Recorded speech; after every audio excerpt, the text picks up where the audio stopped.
welcome. So we're the Inventors Association of Manhattan. My name is Bruce Zutler. I'm president of the association, and we're all about education and empowerment for inventors, startups, and entrepreneurs of all kinds. We have a very interesting program for tonight, and I really want to thank the people who came all the way from Long Island. All of you who signed up, I think, saw the announcement. But first, what I'd like to do is thank our host, Troutman Sanders, for having us here in Lewisville. And we have a couple of professional members who are here who I'd like to introduce. Gordon. Hi. I didn't do anything. My name is Gordon Perry. I'm an industrial designer. My company's tagline is Ideas into Reality. So what I do is I take your ideas and I help them become market ready. So if you have any interest in my company, come on over or give me a call. I'd like to talk. Thank you. David? Yes. Hi, everybody.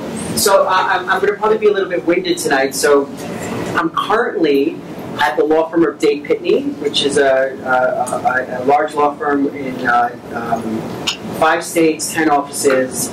But I actually gave my notice today because I am joining a smaller firm that is geared to the entrepreneur, solo inventor, startup, which has kind of been my passion at the firm. So, so the name of that firm is called Greenhut Law. It's in Summit, New Jersey, and I'm excited to kind of bring that message because that's really what my passion has been about. So I am a patent attorney and I'm also a trademark attorney, and now I can actually put my money where my mouth is and actually offer some good programs and stuff. So thank you. I just personally want to say that's a great change because you've been a great supporter of the association and a great help to a lot of the members. So good luck with that. Justin. Hi, my name's Justin. David's my lawyer. I run a Apple consultant during the day. At night, I'm an app developer. I have a book and a podcast called Capitalize on Your Idea. How to bring your idea to fruition. I kind of use apps as a platform. If anybody's interested in making apps, don't. But if you want to make something else, thank you, Justin. Any others? A couple of things before we get into our program.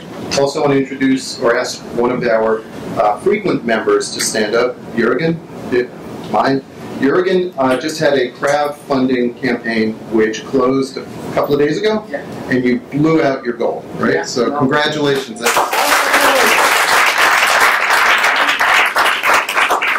And a really cool product also. Thanks.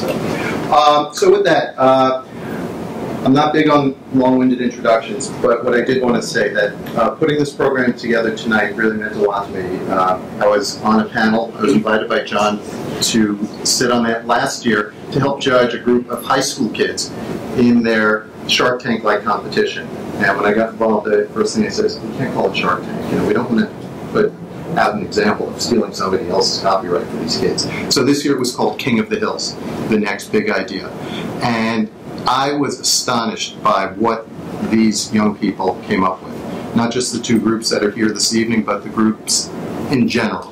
And I thought it was a fantastic inspiration for all of us in terms of how to do it right. How to do the research. They followed through with their research. They looked into the market, they looked into the manufacturing, the execution, and it was something that I said, I have to bring them into the city if they're willing to come. So thank you for coming, and we're going to hear from the 2 top groups, and also Jon Greenhut, an extra added attraction tonight, who is a successful entrepreneur in direct marketing products. So thank you for coming, John. And then we'll take a quick break, and then we have 2 pitch panel presenters this evening. So we're really going to have a lot of different products and get a lot of interaction and feedback for each other. So with that, I would like to invite Buzzinga to come up and present, please. And they're going to give you a presentation similar to what they did at Long Island last week. We have to turn the screen up.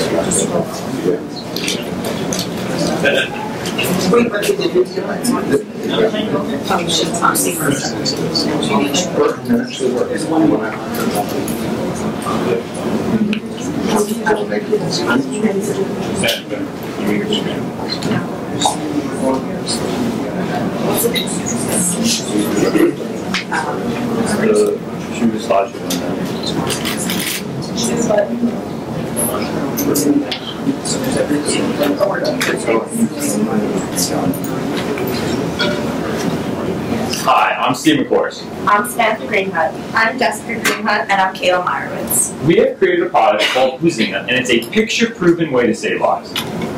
This video here displays every parent's worst nightmare.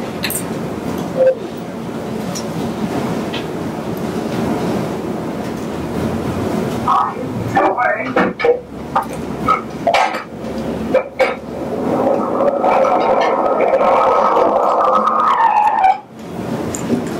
Saving lives is our goal. I know that everyone here knows somebody, if not multiple people, who have a scary story related to alcohol. The facts are astonishing. Each year, about 10,000 deaths occur due to alcohol. 1 out of every 3 car crash deaths are due to alcohol. And some say the biggest concern is young adults being the predators of sexual misconduct when under the influence. Could you imagine Buzzinga saving 1 life? We plan on not saving just 1 life, but thousands. We have a solution, and it's called Buzzinga. This little device that attaches to your smartphone is not only a breathalyzer that measures your blood alcohol level, but it's a whole lot more. And here's why it's different. You see, Buzzinga combines with an application that we like to call Buzzinga Buddies. This is a free app that connects you with your friends, family, and emergency contacts in a time of need. Here's how Buzzinga works. It's a pretty easy process. You just blow into your phone while it detects your blood alcohol level and takes a video of you taking the test. If your blood alcohol level is unacceptable, an alert will immediately be sent to your buddies. If you take a look at the screen, you can see how it works. If your blood alcohol level is over the legal limit, your screen will show an illegal to drive banner. As soon as your alert is sent, help is on the way. Our app uses your phone's location services to tell you your distance from your buddies, their availability to pick you up, and uses your phone's location services to find where they are. If none of your buddies are available to pick you up, the app automatically provides you with car service and taxi options. The app also provides your buddies with your direction to your location and maps, and using map services on your phone.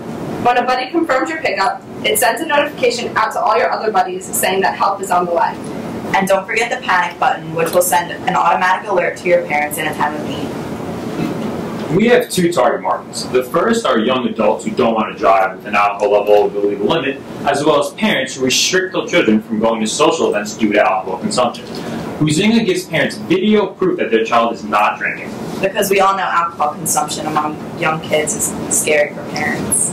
The second market would be alcohol treatment centers and law enforcement. We believe Alcoholics Anonymous and their participants could greatly benefit from Buzzinga, as well as parole officers who have to keep a close tab on alcoholics on probation.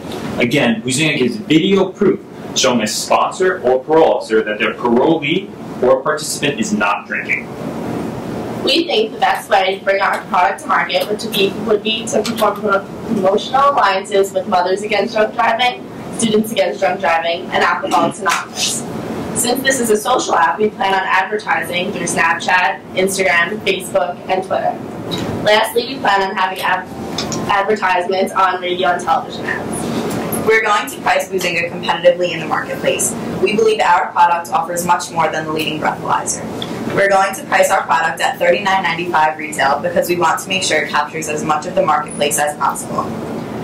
Our main competition is the Breathometer, which is just a simple breathalyzer that charges $50 for their product. Our product costs about $2 to manufacture, and our app will cost between $5,000 and $10,000 to develop. We plan to distribute in 2 stages.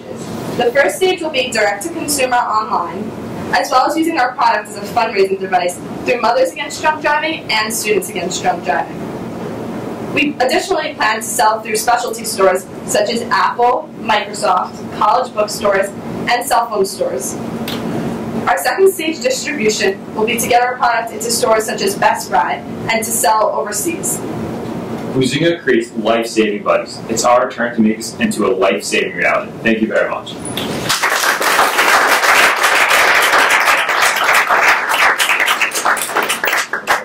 Great presentation again, guys. What I'd love to do is open it up to the audience. If anyone has any questions or suggestions, or and also ask you guys what. Let me start off. What are your plans with this now? What do you think next? We currently have a patent pending on it, and we hope to get it. We hope for someone to license our intellectual property, so that, because since we're students, we don't really have time to make this into a real thing. So we were hoping that we'd be able to license it to someone, and someone would be able to really create it. And so, and you have a real patent pending. When was that filed? I think it was filed last week. This week. Excellent.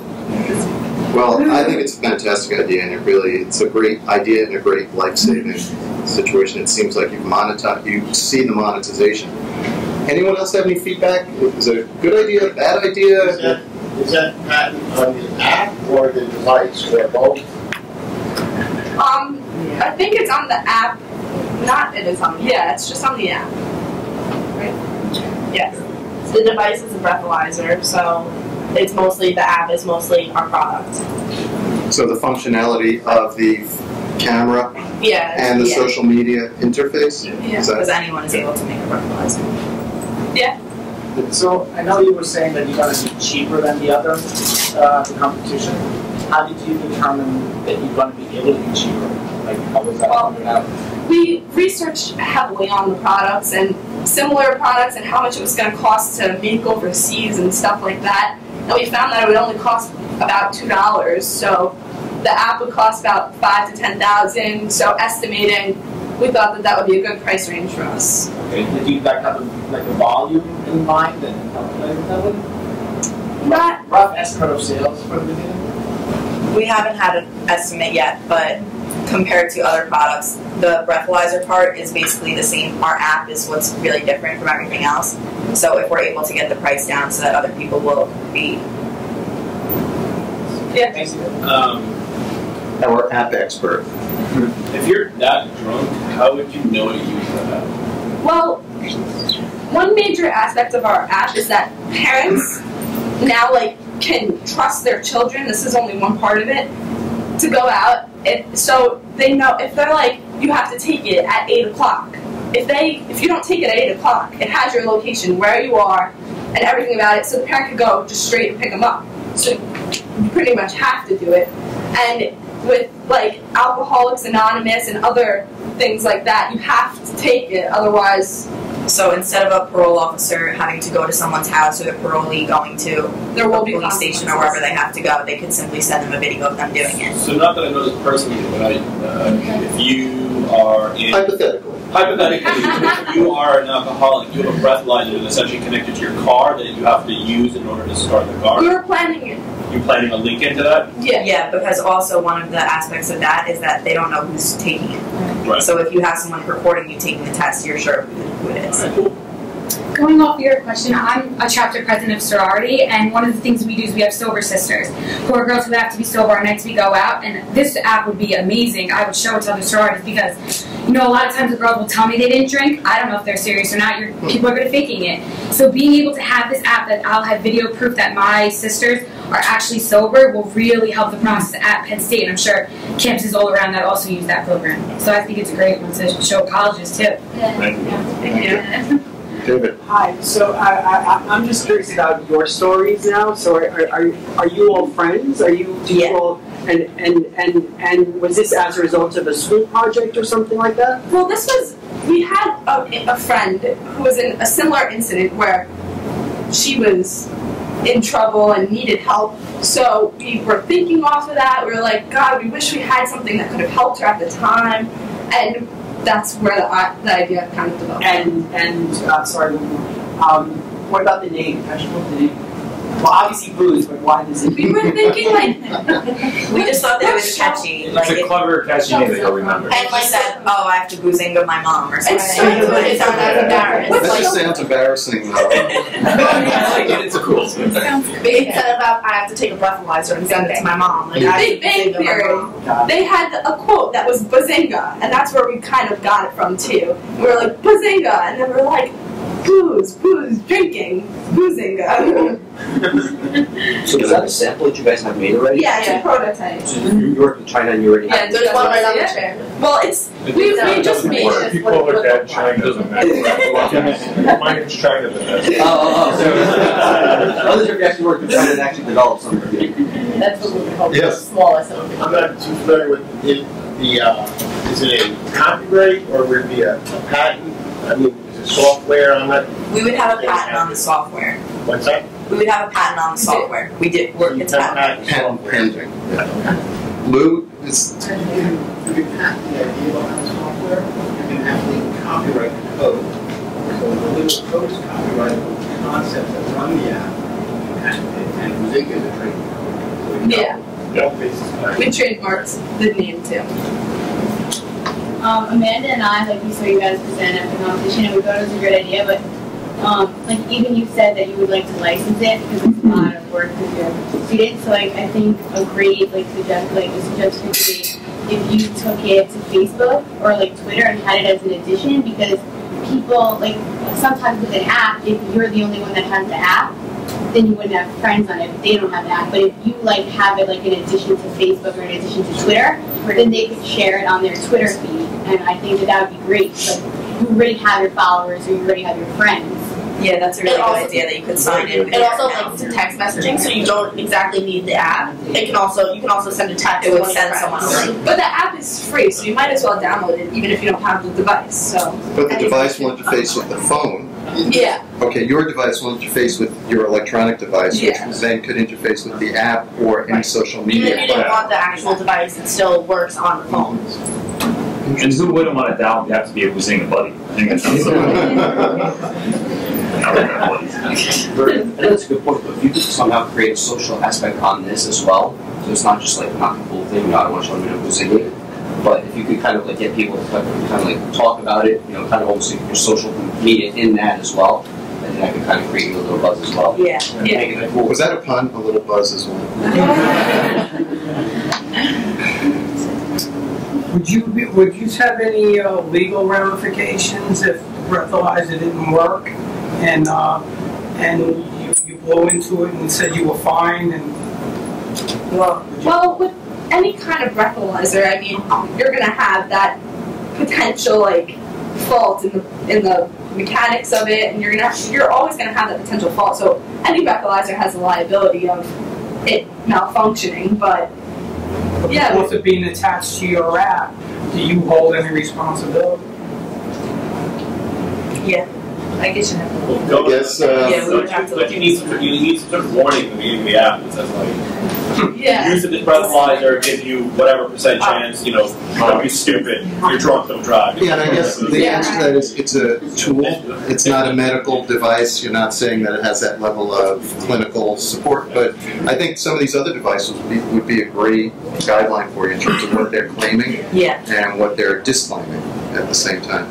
But anyone else? Great. Thank you. Just a quick question. How did you arrive at the estimated cost of software development? We just did research on other apps that were similar to this one, like the breathometer. They have an app. We researched how much it was gonna cost, but it's not an exact price, obviously. But we took an estimate. Justin, you want me to tell you how much it's gonna cost? Yeah. Please. Based off your screens that I saw, I mean, if you do it in India, you can probably do it for like 75, 10,000 for a first run, not including any sort of social aspect or gamification. And then you want the Facebook link and stuff like that. You probably need the right price. You can get it done. You just got to find the right people to do it, but that's not including any graphics or anything like that. But we can talk about that. Tom. I'm just wondering if you open up to a closed circle of friends. I understand it. If you go Facebook, Twitter, I wonder if you're advertising that you're drunk to a large group of people. Well, that's why you have certain buddies that that are your emergency buddies, so your closest friends. Yeah. Do you want to be a trial subscriber, Tom? Is that?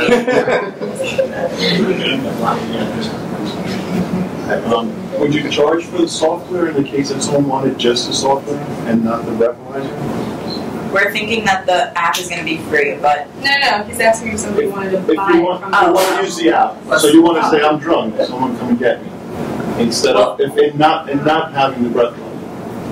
no, the app is free to download. So I guess you can. For anyone can sign anyone into can it and use make it. an We're account. also making an emergency button, so like anybody, if they're ever in need, can just click the emergency button. But the breathalyzer definitely helps with all different other aspects of it. You could put two versions in the App Store. You could have one that's free, but here's the thing: you put it free, you put it in big letters. You must have breathalyzer for the free one to work. No one will read that. They will download the free one. It won't work. You get a lot of negative stars. Then you get the one that's $1.99. It says if you do not have breathalyzer, please download this one. Then people will download that one, and you can make money. That's easy. Very interesting. And I love that you guys also thought about the fundraising aspect too for the month is going to start driving schools and what have you as a way for people to do that. So excellent. Thank you very much. I'm Amanda Benz. And I'm Victoria Sketty. So millions of people who participate in motorsports each year have a common problem, and that is that they don't have anywhere to store their valuables. In canoers and kayakers, there's no spot anywhere to store it, and it's easily to flip over. And in boats, there is like a trunk of a boat, and in jet skis, it's under your seat, so it's very difficult to get to when you're like on the water. So and you can't hear your phone ringing. In fact, one time me and my dad were out jet skiing, and my sister was in the hospital, and my mom was trying to get in touch with us, and she couldn't get in touch with us because we couldn't hear the phone from underneath because it was stored. When it's underneath the seat, it's right near the motor, so you won't be able to hear it, and we didn't find out until the end of the day. And this is why we created the Dryvest, the first ever life jacket with waterproof pockets. Although we only added a small innovation, our jacket will provide a much-needed service to the millions of people who participate in watersports at the same cost as a regular life jacket. This is a prototype that we made of it. We took another neoprene life jacket, and all we did was we just installed the pocket. And the pocket is relatively cheap, so it does not add on to the price of the overall jacket, like barely anything. And we have one pocket on the prototype, but the real one would have two, one up here and one down here. And the one up here, like we suggest to put your phone in it because if you're stranded in the water in like the worst case scenario situation, when you're in the water comes up to about your belly button, so the pocket would be over the water, so you'd be able to take your phone out and still keep it dry, and if you had to make an emergency phone call. Although you may not have a direct lead for the life jackets, there's a large demand because approximately 600,000 life jackets are sold yearly. And when we searched our product, nothing similar came up. There's people commenting on this forum saying that if they had this product, it would help them have a more enjoyable boating experience.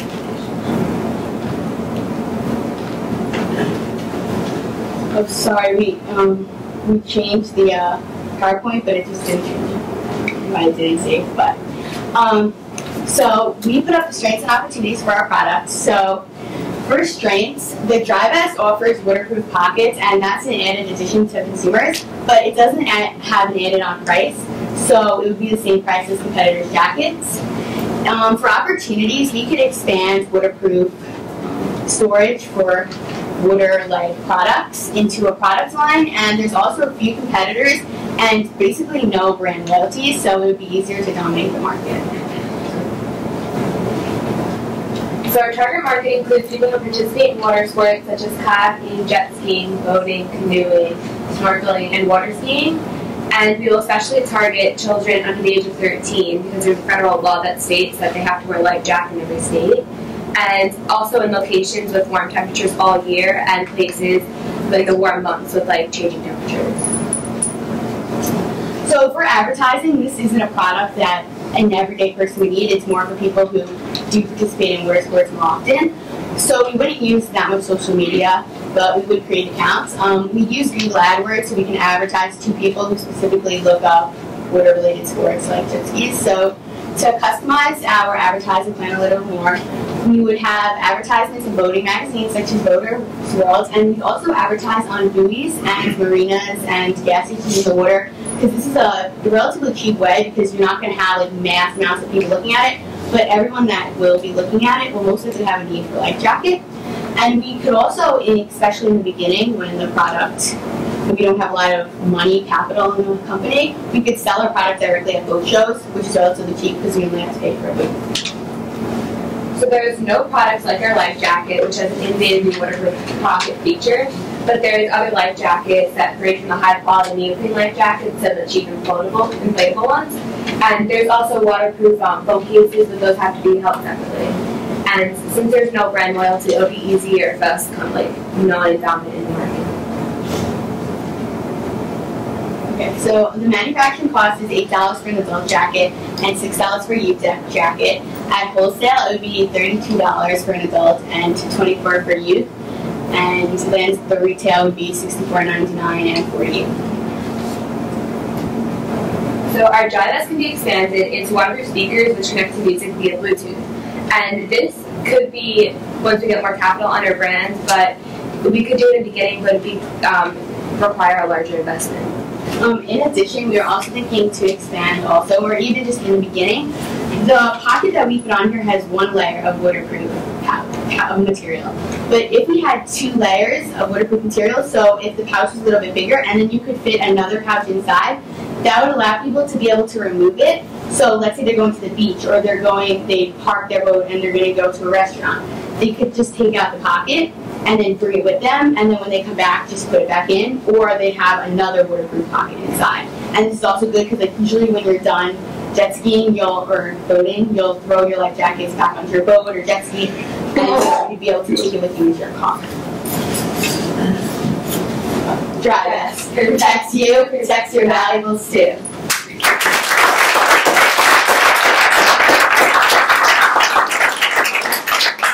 Great idea. And there really is nothing else out there like that. No life vest with a waterproof pocket. From what you researched, is there a reason why? I don't know. Do you think? Well, nobody's as smart as you girls. There's no life jacket with pockets because it would basically be useless if it wasn't waterproof because what could you really put in it? There are no life jackets for recreational boaters that have waterproof pockets, but there are life jackets for like scuba divers that have waterproof pockets, but those are like not what we're selling it for. We're trying to market to the everyday boater and jet skier and recreation. People who do recreation, not people who do like extreme deep sea diving. Jürgen, I knew you were going to have a question. No. So you guys are patent pending, right? Yeah, we're working with an attorney. Okay. There was some... just the question is, which way did you head, utility or design? Utility. Utility?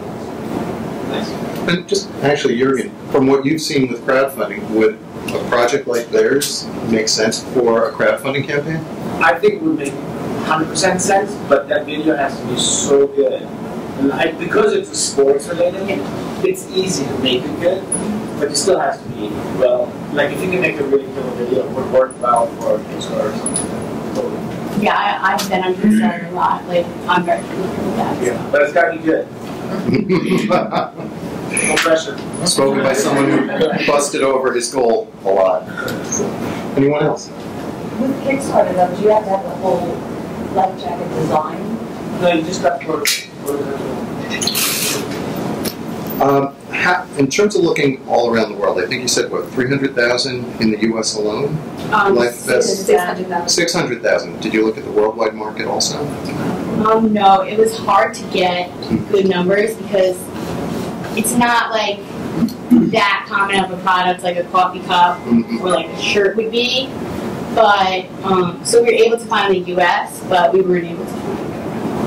But is there usage? Obviously, people have boats all around the world. And, especially in places like the United States, we have extremely cold places like Alaska and even New York. Like it's only warm for 3 months, but in places like Costa Rica, for example, or places where it's warm all year, you're going to have more sales. Resort sales, yeah, huge. Very interesting.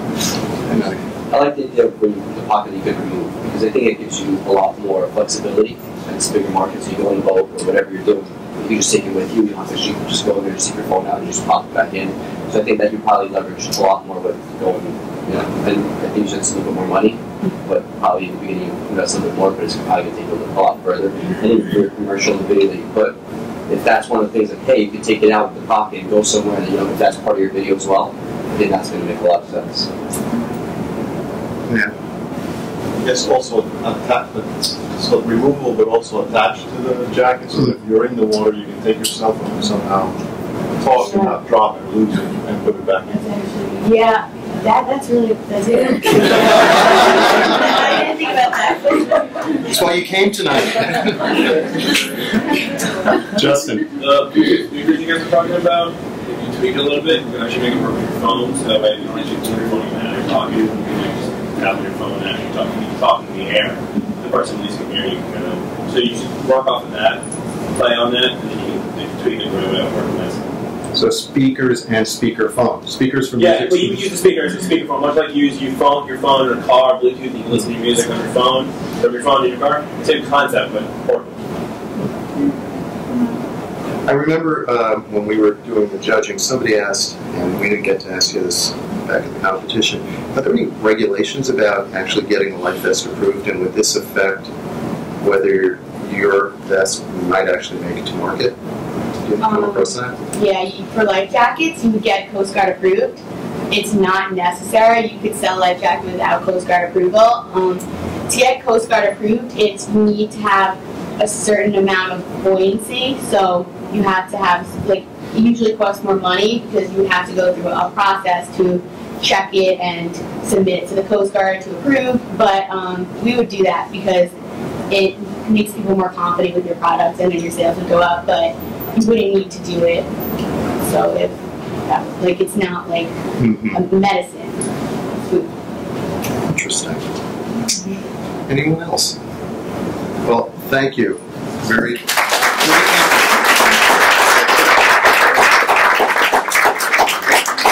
And one of the things that was part of the assignment for the kids in the competition was a real stress on the marketing, and that's something that I think came through in their presentation and the others. Is it's not just about having the idea, it's not just about figuring out the manufacturing, but if you can't figure out where you're going to market it or how you're going to market it, it's incomplete. It's not fully gestated, and that's why these two teams hit it out of the park, we felt, in the competition. So thank you again. Thanks for having me. I'm Jon Greenhut. This is a very, there's a lot of people here who I think poke holes in things, and that's my favorite thing to do is poke holes in ideas. So I'm nervous for that reason. I can see it. We're about constructive It's all feedback. good. It's all good. Constructive payback. So I'm the CEO of a company called Health Solutions Marketing. Our only product in that company right now is a product called PowerSwabs. We consider it the world's most advanced teeth whitening product in the market. Just to give you a background, I have about 20 years experience in the direct marketing field. I love direct marketing. For me, it's my passion. It's what I've done for a long time. Right now, I'm the CEO of 3 different companies. Sometimes I question why, because I know what I like. I have one company called NutriCap Labs, which is a manufacturer of nutraceutical supplements. So we manufacture for entrepreneurs up to Walgreens, everyone in between. And I have a great team there, so I get to split my time among a few different things. Then I have a couple other, American Empire Manufacturing, which is a packaging company and packages the products that we use for PowerSwabs as well as other companies. So this product, PowerSwabs, I think Bruce invited me here just to sort of give you an idea of what's right for direct marketing. I don't have all the answers. I just have the answers that I know. But you'll find out what I know and see if that's something valuable. It's a product right now. I bought the company about 2 years ago. I actually bought the brand about 2 years ago from a very well-known dentist and inventor, a gentleman who has invented products for all of the major companies. Crest and Procter & Gamble and everyone out there has done most of the clinical studies on teeth whitening. He's sort of known as the foremost expert in the world on teeth whitening. And the product profile, and this is what, when I look for a product in direct response, I look for a product that has certain key attributes. not everything could be marketed through television and radio, and I shouldn't say almost everything could be marketed online, but through television and radio, through direct response, there's specific product profiles that you have to have. This particular product, again, it was invented by a well-known dentist named Dr. Martin Ginniger. It's a patented tooth detergent, probably the first of its kind. And the reason why it's different is it helps to remove stains from teeth without bleach, which is very unusual. More important than that, it was sold exclusively through dentists for 5 years prior to me buying the company. And the reason why is dentists sort of use it as a pre-whitener. It removes stains from teeth, but more important than that, it hydrates your teeth. So if you've ever tried to whiten your teeth, you put the trays in your mouth and the strips in your mouth, what happens is it dehydrates your teeth. So if you ever got that sensitivity on your teeth, the reason why is your nerve endings get exposed. So you get that, when you eat ice cream or something cold or warm, you get a burning sensation or sharp pain. That's what happens. This product helps prevent that. So what makes it work on direct response? 2 shades wider teeth in 5 minutes, 6 shades wider teeth in 7 days. It's a pretty strong selling feature of the product. Because there's no tooth sensitivity or gum irritation. Very high profit margin. What you look for in direct response is something in a minimum of a 6-time markup. Really, sometimes 8, 9, 10-time markup. At least for me. This is what's worked for me. Something that's easily described through 60-second spots, even 30-second spots. Can I sell a person in 30 seconds or 60 seconds to buy a product? If I can't sell a person in that quick amount of time, I'm not going to sell it. It doesn't mean it's not right for direct response. It's not right for the direct response that I do. Well, I think to your point about can you communicate, you're communicating in radio. You're talking about whiter teeth without. We have TV, radio, online marketing. Radio we do. And for radio, how do you sell something that's a cosmetic that's going to make you look better? Well, if something says, hey, and you're going to see this in a minute, there's a slide, but it's a proven concept. People know teeth whitening, so I don't have to reinvent the wheel by explaining to them what teeth whitening is. So if you can whiten someone's teeth in 5 minutes guaranteed, that's a really good selling feature. Most important of all, the products that I've always worked on are products that are continuity driven, meaning they're buying it once today, and then 3 months, 6 months, 12 months, 2 years, 3 years, 5 years down the road, hopefully I keep that customer buying from us. And that's the key to business. It's not making money day one, but hopefully you're making money month 3, month 6, month 12. These are sort of the why direct response principles that I use. Something that's condition specific, something that's going to solve a problem, easily demonstratable. Something that is a fast growing category. Beauty, teeth whitening, it's been growing for years, it's still growing. Even when you look back at times when the economy wasn't great, guess what? Teeth whitening was a growing industry. So that's a very important aspect. Product that is a reorder product. Generally, people who whiten their teeth will do it 2, 3, even 4 times a year. So it's a great industry for me because it's continuity driven. Very demonstratable. There's personalized yellow teeth. If you're looking online or you're looking at a TV ad, it's not the prettiest of pictures right there, but you can notice the difference. You say, wow, I want that. I could do that on Photoshop. You could. You absolutely could. This is one of the participants. We've had clinical studies that were done before I bought the product and then after we did on the clinical studies. So for us, it's very important when you have a product that something is there that says, hey, this product really works. And so this is clinically proven to work. Some of the things that I've done in direct response, and I've been doing it for 20 years, I'll probably sell close to $1 billion of product in the next couple of years. So this is what I value. An in-house call center to me is very important. It's one of the hardest things to manage in business. But for me, this is something important because you have a much more likelihood of chance of closing that sale. You have an average sale that instead of maybe it's $30 or $40, you have a sale of maybe $50, $60, or $70. Instead of having someone who may buy one product will buy 3 products on the phone. A software system that you use that is customized to your needs, meaning you have to know what the long-term value of a customer is. So you know what the value is day one, but you want to know what that value is in 3 months, 6 months, 12 months. If you know what the value is and you know the profit associated with the value, well, you know how much you can pay to get that order in the door. If you don't know how that long-term value pans out over time, you have no idea how much you can pay to get that order in the door. So buying your media is critical. It's a data-driven business. If you want to be in the direct marketing business, you have to know your numbers. You have to make sure that you understand how much you can pay to get a customer, what the long-term value of that customer is, and you have to continually reevaluate the long-term value. And the other thing is you may have a customer that you acquire in New York. That customer could be worth $70 or $80. Then you have a customer that you acquire in Louisiana.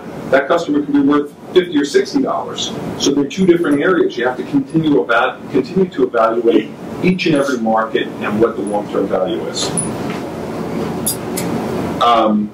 How we get our, how we market right now. Radio I love. I've done radio for so many years. It's just been a passion of mine, but it's starting to die. The kids don't listen to radio. They listen to their iPhone or they stream music, and so it's dying a little bit. It's still strong, but it's dying. So TV is still great, but where is all the real growth? It's in the internet. So I'm not the guy who knows internet best, but I make sure I hire the right people who can do it.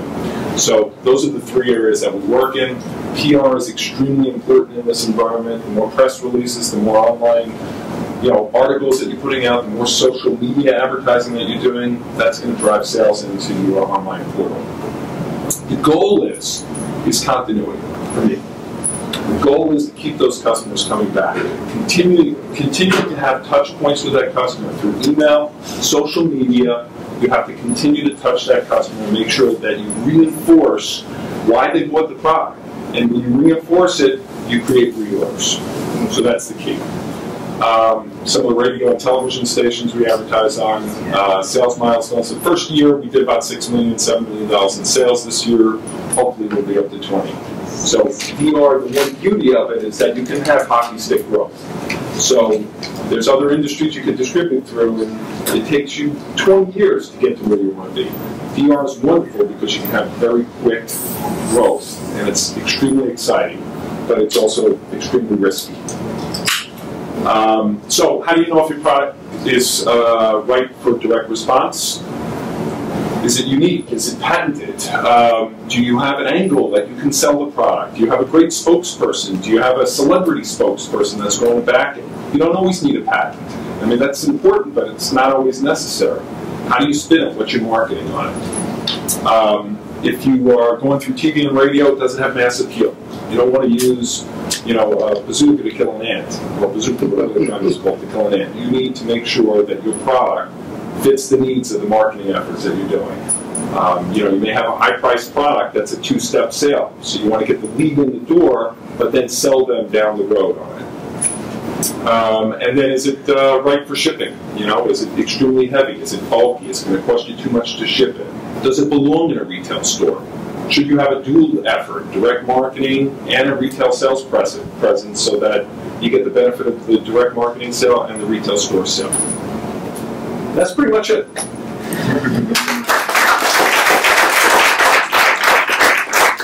Thank you, John. I mean, that was an education in DR. That in 10 minutes, it's like TED Talks. A TED Talk is supposed to be short and to the point. That was a TED Talk of direct response.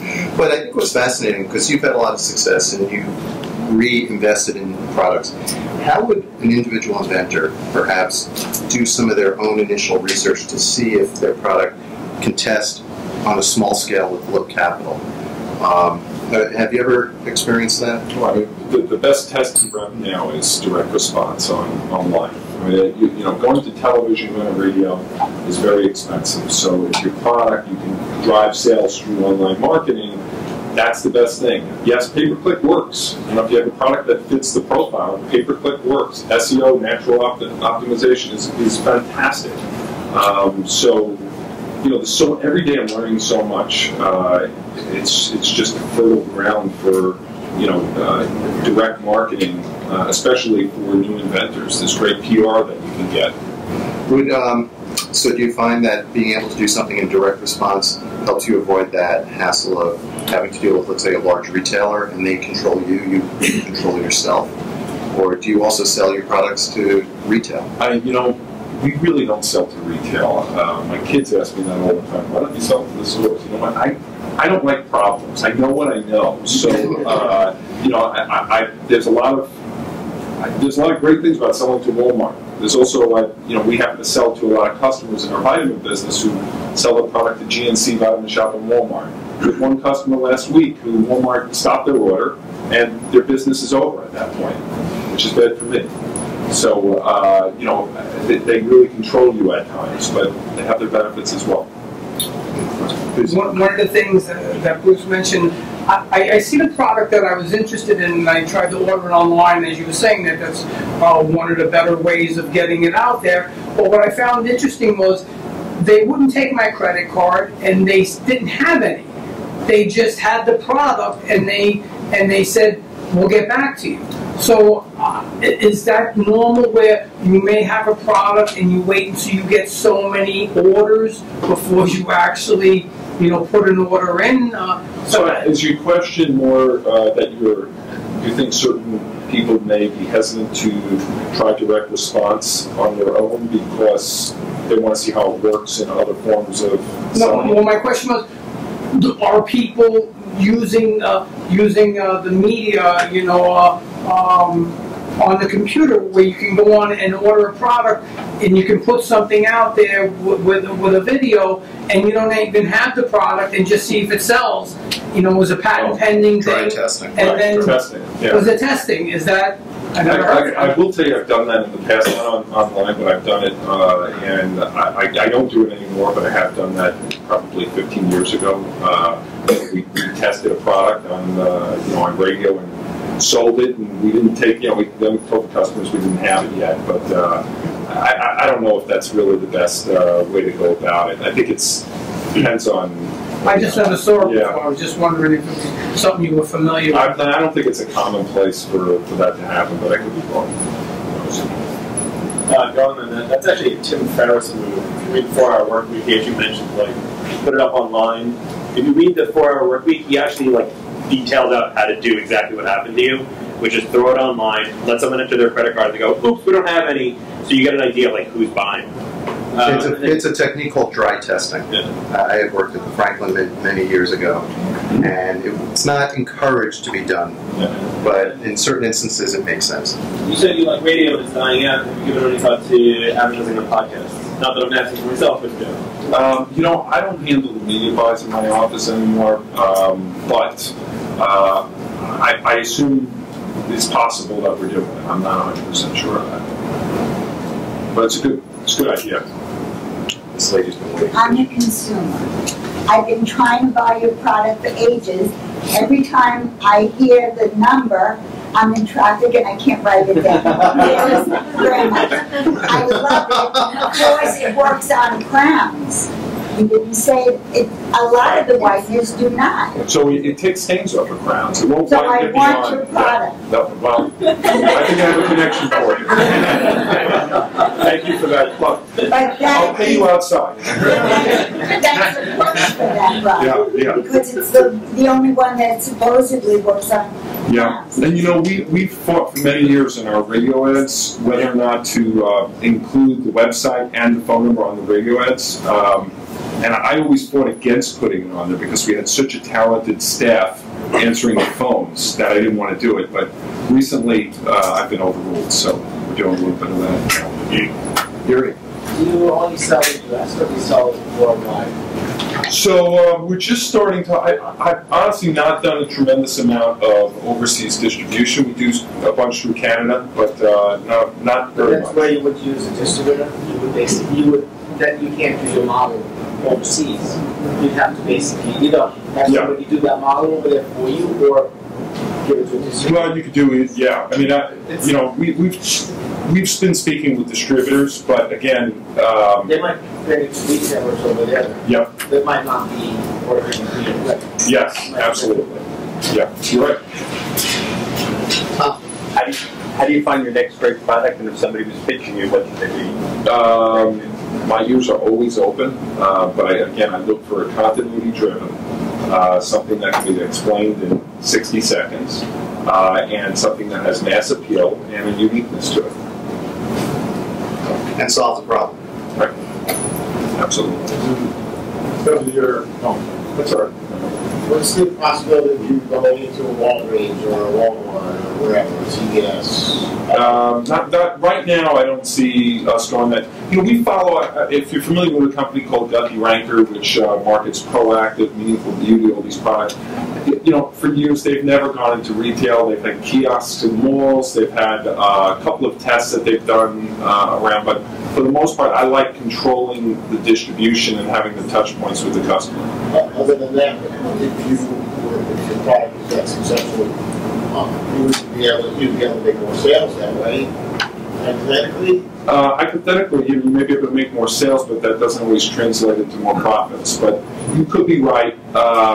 I'm not saying no to it. I've been asked this many times. Vitamin Shop in my past business had approached me and said, "We want your product." But what happens is usually you see a lifespan in the stores. So if they're marketing something, they'll have it there until the next product that sells better is going to replace the shelf space. Now, granted, they may have sold $50 million of product in a year by that point, but I really I enjoy the direct marketing. You kind of.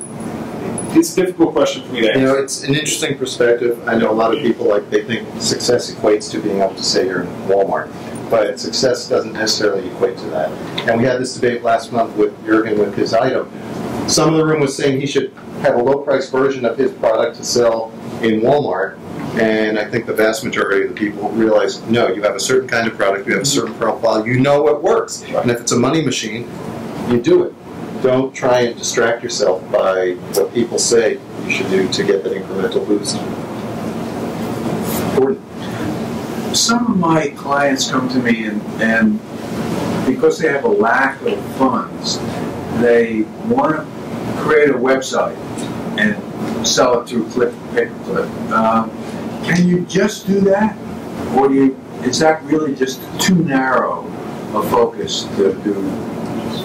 It depends on. It's hard to say the answer unless you know what product it is. But I think a combination of search engine optimization and pay-per-click is probably something. Yeah, you absolutely. People do it all the time. So the answer is definitely yes. Okay, but it depends on the product. All right. Can I just to what you said? I actually saw a product. It was like a credit card that was like an electronic one. Yeah. And you can what did you say? Coin. Oh yeah. It Electronic. But it wasn't for sale. You couldn't buy it. Yeah, well, it's pre-sales. Yeah, it's a great point. They don't even have a product for sale yet to say, but they said this summer it's coming for the past 6 months. But I think the bad thing about that is because there was a lot of PR and it was all over Google and stuff, but then when it actually goes on sale, it's not going to be. Well, that was a crowdfunding campaign, and that's in essence what a lot of crowdfunding campaigns do: is they create the pre-sale for it, so they can get the money, develop it, and then get it out to the market. Right. Yeah. So Coin is it's a multi-credit card, so you could actually load all your credit cards into one credit card. It's pretty cool, actually. This gentleman had a question. If the product that works is one that the customer doesn't require it to get better, I mean, are your customers comfortable with the shade in two shades in 4 hours, or in 2 months they want it to be in 3 shades in 2 hours? They're happy that way. Not everyone's happy, but I'd like to say 100% are happy. But there's always in the direct marketing business, you're dealing with tens of thousands of people buying the product. You're going to have people that are not happy, and you're going to have people that are happy. Some people want, their teeth are not as porous, and therefore they don't get as white as they'd like them to be. Other people are like, wow, and work, unbelievably. They don't get 2 shades, they get 4 shades in 5 minutes. That's other person. But they continue coming even though the product stays the same. Well, that's what the intention is. But that's what the overall goal is. What's the retail on that? We are with shipping. It's $59.95. Yes. I should have worked. I didn't say that in the announcement. How often do you have to spend the $59.99? That's a 7-day whitening program, and then when someone calls in, we hopefully sign them up for a maintenance program. So it's subscription based. No, usually sometimes we do, you buy it all up front. Sometimes we have a buy 2 get 1 free because there's a spouse and husband who wants to buy it, and then we sell a maintenance kit. Sometimes it's an automatic shipment that they sign up for, but that's a low percent. But you for $59.99, you just get your product, and there's I mean, obviously, I know you want to upsell and stuff, but $59.99, if you want to try it out, then just see where it goes.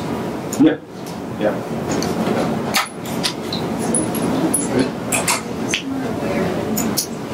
Excuse me, can you speak up a little, please?